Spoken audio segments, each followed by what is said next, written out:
entertainment, but the show have been widely successful. But where is the line drawn between art, entertainment, science, and respect for the dead? Corpses on display today on All Things Considered, starting at 4 on 91.3 WLRN. Partly sunny today with a 20% chance of rain. Southeast winds at 5 to 10 miles an hour. Partly cloudy tonight with a 20% chance of rain. 20% chance of rain through the weekend. At 1 o'clock, it's 92 degrees. 91.3 WLRN presents Topical Currents. As we all know, the English language is often baffling and unpredictable, especially in spelling and the use of homonyms. That is, if you know what I quote mean. Today we visit with Alvaro Alves Milho, the author of Enigmas of the English Alphabet. This small book gives the history of language and the alphabet, and how English grew into the most used language in the world. It's also the language with the most words borrowed from other languages. Stay tuned for more on language and the alphabet. Later, literary contributor Ariel Gonzalez catches up with acclaimed Russian-born novelist Gary Steinhardt. His first novel was The Russian Debutante's Handbook. Now, he's followed it up with Absurdistan. Stay with us. Topical Currents is next, after the news.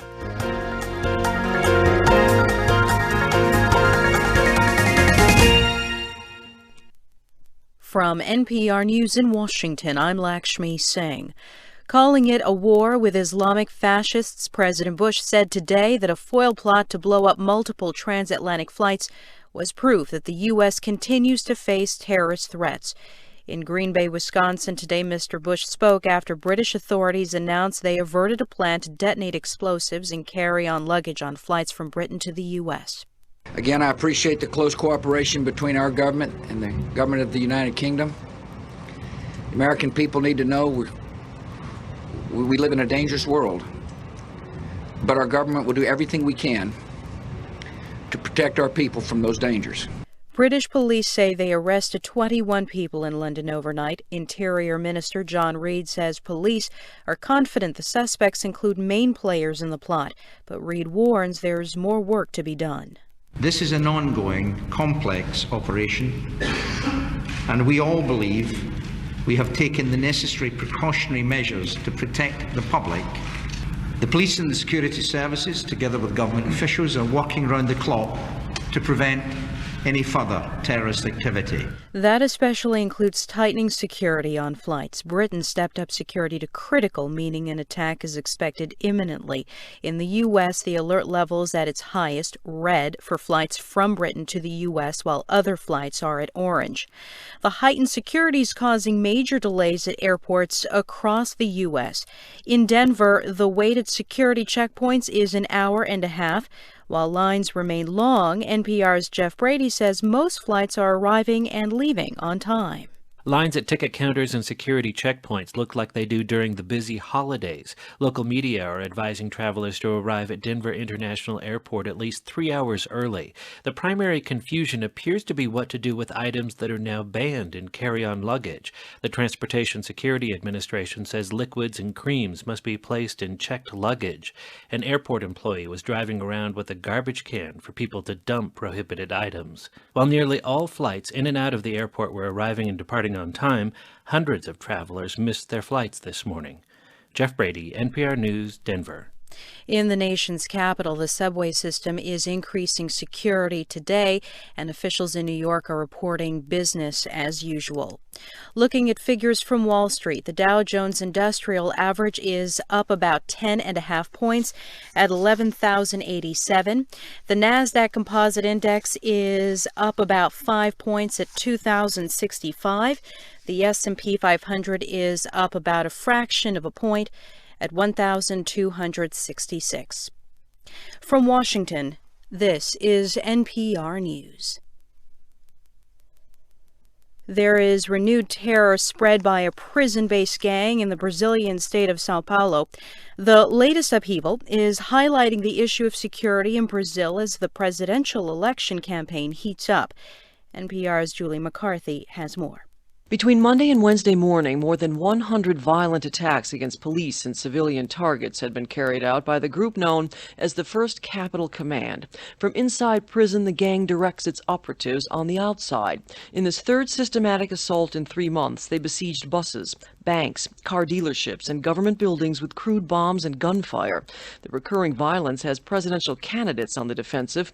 President Luis Inácio Lula da Silva, seeking re-election, says he's offered help, but the state has spurned him. His main challenger is the former governor of Sao Paulo, whose highly touted handling of criminals now looks ineffectual. Third place challenger Heloise Helena says while Sao Paulo is held hostage, the president and governor debate who's responsible. Julie McCarthy, NPR News. Democratic Senator Joe Lieberman of Connecticut has the support of at least one of his congressional colleagues 2 days after losing his party's primary election. Senator Mark Pryor of Arkansas announced his support after Lieberman said he would run for re-election as an independent. Pryor said the Democratic Party needs moderate voices. The death toll from recent floods in eastern Ethiopia is up to 250 now. Police say rescuers found more bodies when they widened the search area for missing flood victims in the town of Derdawa. After heavy rains last weekend, the Dachatu River banks burst. I'm Lakshmi Singh, NPR News in Washington. Support for NPR comes from the Ford Foundation, committed to creating opportunities for people to live freer, better, and more prosperous lives. Online at fordfound.org.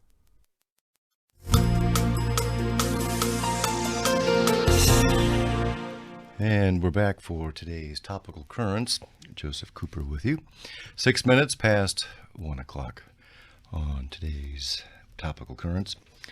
1 out of every 7 humans in the world speaks English. Half of the world's books are written in English, and 80% of all computer text is in English. But it isn't an easy language to learn, as many know, because of the many exceptions to rules and spellings and such. Joining me now is Alvaro Alves Milho, the author of Enigmas of the English Language. Welcome to you, Alvaro. Of the alphabet, excuse me. Yes. What prompted you to write this book? Well, as a foreign language speaker learning English, I've had the difficulties that you mentioned. But basically, when I was in Pennsylvania, I was trying to go to the Reading Railroad. But I always... And of course, anybody who's played Monopoly knows it's Reading. Exactly. Well, not in South America. We all call it Reading Railroad. So I asked somebody, how do I go there? And they told me, well, it's not Reading Railroad, it's the Reading Railroad. And I asked this person, why? And he said, I don't know. So I thought, well, why would the same combination of letters be pronounced in 2 different ways? I don't understand that. And that prompted me to start doing some research and trying to find out by myself, because I had never been told about why these different. Of course, I've been through differences. For example, the same word read and read are written the same way. Of course, present and past tense. Right. But you know, at some point I thought, why? But I forgot about it, and I just went on learning English like everybody else. And accept the irregularities and cope with them and do the best to get by. That's right. But, you know, we, at least I didn't think of it as an irregularity. I thought there are rules that are so complex that I don't understand them. And that was my basic viewpoint. But when this happened, it made me think again. I said, you know, I always liked the alphabet. I mean, I always studied language. And when I was a kid, the alphabet was because of a big impression on me. And the rule of the alphabet, at least in Spanish and Latin languages, is you use it as building blocks to make your words. Do you speak other languages than Spanish or English? I learned German when I was in school. I don't speak it now, but I learned some of the rules associated in German. And I can understand Italian. I work for a Costa Cruise Lines, which is an Italian company. But no, I speak English and Spanish. So, are there rules that govern the irregularities, or is it just serendipity, so to speak, of why we have so many different homonyms and also spelling variations? Well, eventually, I remember that I asked Merriam-Webster. My question was, how is it decided how to write a word in English? And the answer was, well, we basically follow what the native speakers do. So basically the answer was, well, there was no rule. But I kept doing my research, and I found, for example, in Merriam-Webster, they say that because of William Caxton, which was a publisher that started printing books in London, and he created his own rules, if you want. Actually, he didn't have some of the symbols that the scribes were using in England, particularly the stroke that goes on top of long vowels, that distinguishes long vowels from short vowels. He didn't have that, so he decided he was just going to print these books without that. So Merriam-Webster blames William Caxton for most of the irregularities of English. So what I found is that it's due because nobody ever really finally decided this is the way we're going to do this. There was no such successful effort to create. I don't like saying rules, and a lot of people don't like that word. But it's if you study the alphabet, you're going to see that it's basically an art very close to a technique on how to represent words.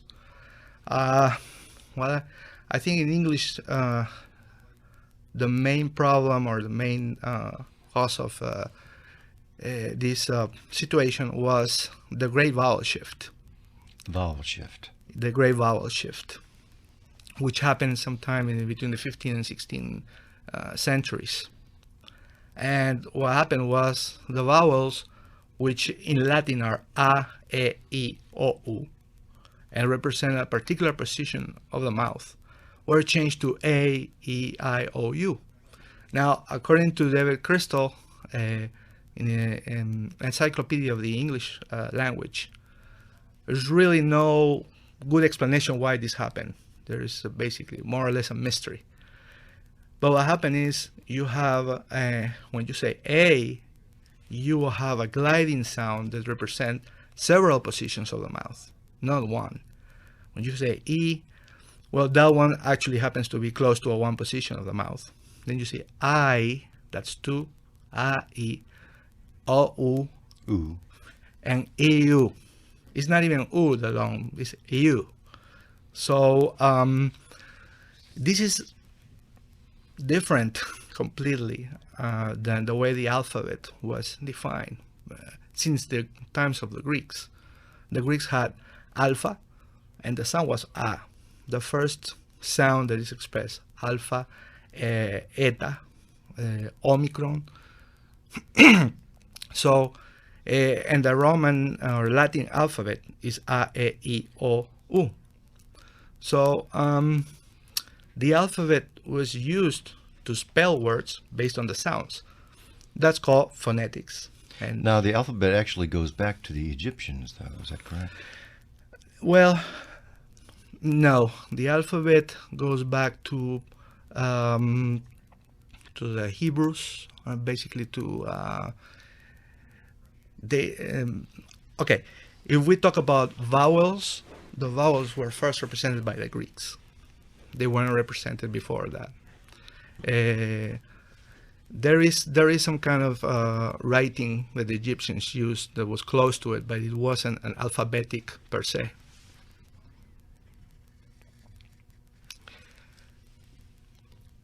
So it's basically the Hebrews and the Babylonians developed something close to alphabetic writing. They were the first to represent. They represented, for example, a letter called Aleph, which is the predecessor of Alpha, and which is current A in Latin. So also give the history of how Latin, the Roman language then became the Romance language by geography, be it France or Spain, Portugal, that those were what they called the vulgar forms Vulgate. of Latin, Right. and they changed by geography. Yes. Sound variation is normal. And it happens actually from one individual to another. Latin enforced a lot, and it didn't change much, but Latin was spoken all over the Roman Empire, which of course included Spain, France, And Great Britain. Great Britain. When Latin started to vanish and the local dialects started to develop, the sounds started to change, but they still used the same basic vowel sounds. You still in Spain, Italy, Romania, you're gonna find a, e, o, u as the vowels used. But in France, because of the Germanic influence, you find more types of vowels, and in particularly a sound which is called the schwa, which is something else that has caused confusion. Now you have to explain that schwa business because it's very important. The schwa is basically the SCHWA. SCHWA, that's right. The schwa is basically a vowel. The definition of a vowel is a sound that is goes through your throat without interrupting the air, and while at the same time using your vocal cords. And that's basically the definition of a... So when I say ah, e, and oo, I'm not interrupting the airflow by the positioning of my mouth or tongue. Correct. So the schwa, it's actually a sound that if you don't move your mouth and you just relax and you use your vocal cords, like you hear this sort of a dull and indefinite sound that it's the basic vowel sound, but it's not expressed in any alphabet. Sounds like the beginning of ventriloquism. Yes, that's right. If you don't move your mouth too much, if you don't open, you have a tendency towards pronouncing everything like that.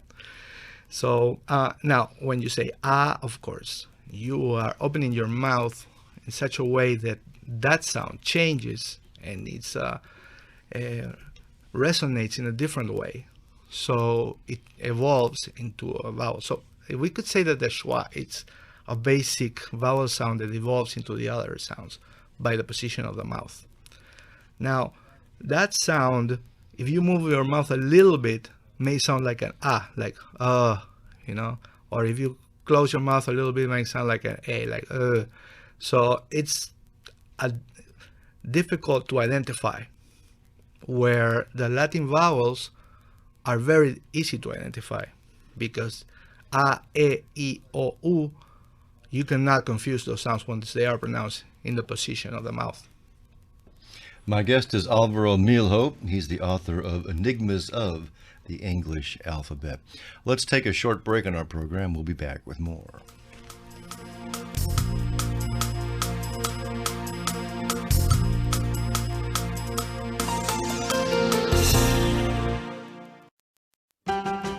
On the next Fresh Air, we discuss Hezbollah and the conflict in Lebanon with Augustus Richard Norton, a professor of anthropology and international relations at Boston University.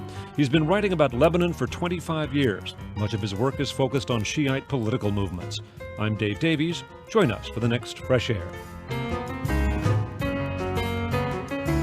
Tune in to Fresh Air this evening starting at 8 on 91.3 WLRN. And this Sunday on our Sunday special, it's happening, and it's happening to our neighbors. It's happening to us. Americans have been going bankrupt in record numbers. So last year, Congress cracked down. Congress can pass all the laws it wants, but it won't change the underlying economic reality. Listen for Bankrupt, Maxed Out in America, a new American Radio Works and Marketplace documentary from American Public Media. Sunday evening at 7 on 91.3 WLRN.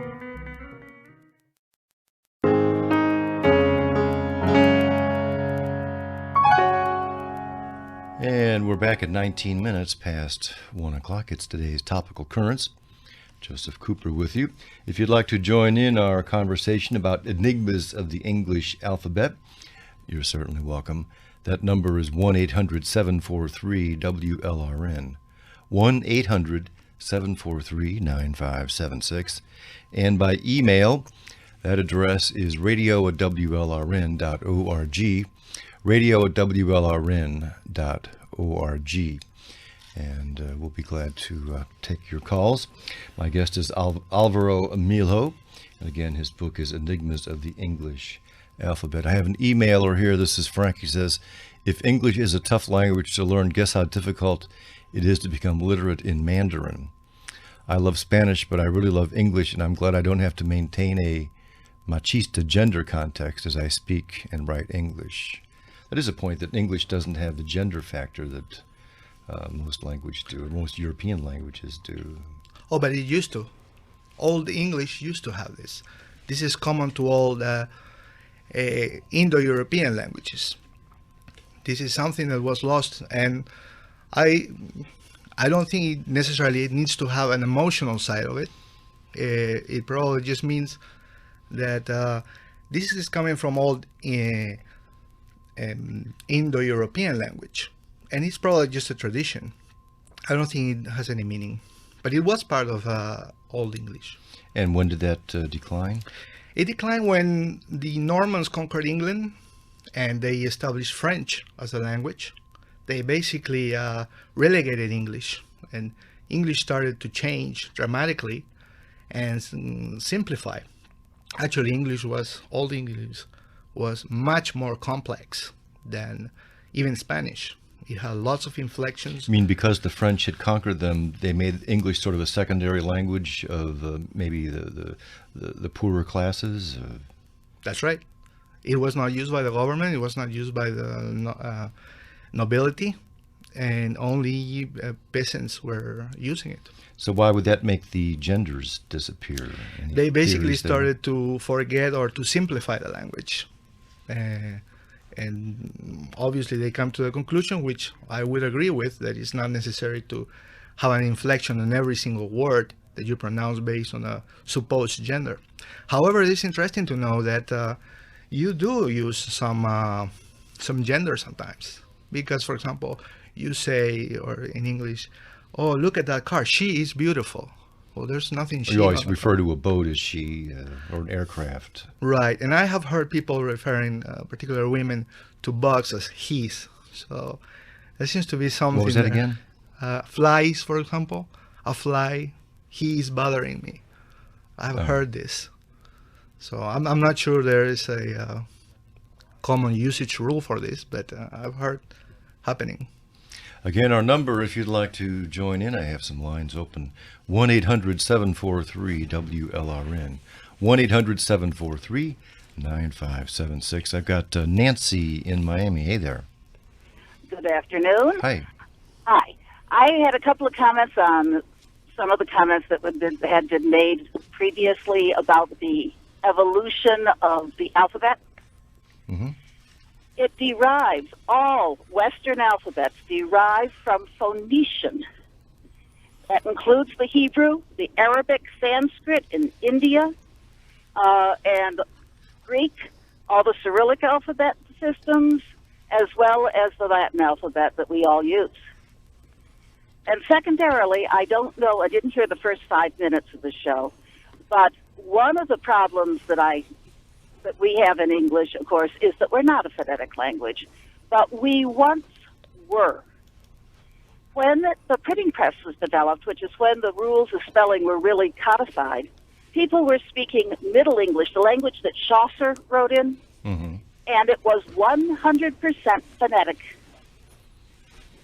What happened was the English has both a Latin and a German base, and the German has taken over more and more since then. And so a lot of the things that we're pointing out, like the lack of gender, come from the German base of the language, not the Latin base. How about the number of irregular verbs? Some of our most popular verbs are irregular. As far as I know, there is not a language in the world that doesn't have irregular verbs, and they are always the most common. The bring, brought, teach, taught, Yeah, freeze, froze. They will vary, but go and come are irregular in all languages. The verb be is irregular in all languages. They're common in That I every know of. language. The irregular verbs are common and they happen in every language. But are there more in English? I don't think so. I don't either. I don't think so. Now, regarding the Phoenician being, yes, you're right. They actually, that's the common knowledge. But I read this book that actually it was developed before by the Hebrews, so there's some controversy there. But I would agree that the Phoenicians were the first to really use the alphabetic writing. And yes, it comes now. Regarding English being a phonetic language, A non-phonetic language. at one time it was, as you said. Maybe part of the reason, that when it was lost, the relationship between the sounds and the vowels, that didn't really help because it is still correct phonetic on consonants, fairly. About 80% of the time, the consonants are phonetic. Yeah, a lot of them are mute, sometimes, and you don't use them. But the vowels are the more interesting. Now, I was watching that movie. A friend of mine told me, "Oh, why don't you watch that movie, My Fair Lady?" My Fair Lady. My Fair Lady. I watched that as a kid. I didn't understand anything, The rain in Spain lies mainly on the plain. Right. But her pronunciation, that's right. But her pronunciation is the rain in Spain lies mainly on the plain. Yeah. Now, when this is Cockney accents, correct? Right. Correct. This is very alphabetical. That's how I would pronounce those words if I didn't know anything about English. The Cockney alphabet is closer to Middle English. Right. The way they speak. Right. So English was a instance, phonetic language. Then so we'll have to. What happened and here? what happened was after there was a very, very brief period of history, about 50 years, in which the transition from Middle English to Modern English occurred. And that time, what happened was called the Great Vowel Shift, which was the shift between the association between the long vowel and the short vowel sounds. Right, and that's what I think what I add in the book to that is that even though the Great Vowel Shift is a mystery, according to most, no one knows why. No one knows why. But if you just look at what Cockney does and what British do, they basically, if you have the schwa, you're going to say, and if you consider that the schwa is a sound that's more or less like and then you hear the A, for example, it's more or less like A, Right. It's mine. So it's on that. Now, if you listen to this same sound in Cockney, it's I. So it's my, Right. So I think what happens is that the schwa was introduced in the long, which are used to be the stressed vowels. Now, this is another thing that I was looking at in Roman times. Stress was expressed as length, not as different. So, for example, a long A would sound like ah, two of them. Right. While a short A. Now, in English, it changed to A. Right. In my opinion, because the sound, what happened here is that the schwa has been introduced from the adjoining consonants, and now it sounds like I, Or, it didn't come from the French because the sound in French. That's right. A lot of that comes from French. Yeah. Also, the French have all these wild combinations of letters to pronounce, like E-A-U is We're going to have to return to this topic some other time. Thank you very much for joining us, Nancy, but I'm just about out of time. That's okay. And Thank you. We'll have this discussion some other time. I want to thank Alvaro Milho, the author of Enigmas of the English Alphabet. And where can people pick that book up if they'd like to? It's available online somewhere. It's also available from Barnes & Noble, Amazon.com, and BarnesandNoble.com. We'll be back with more topical currents in a moment.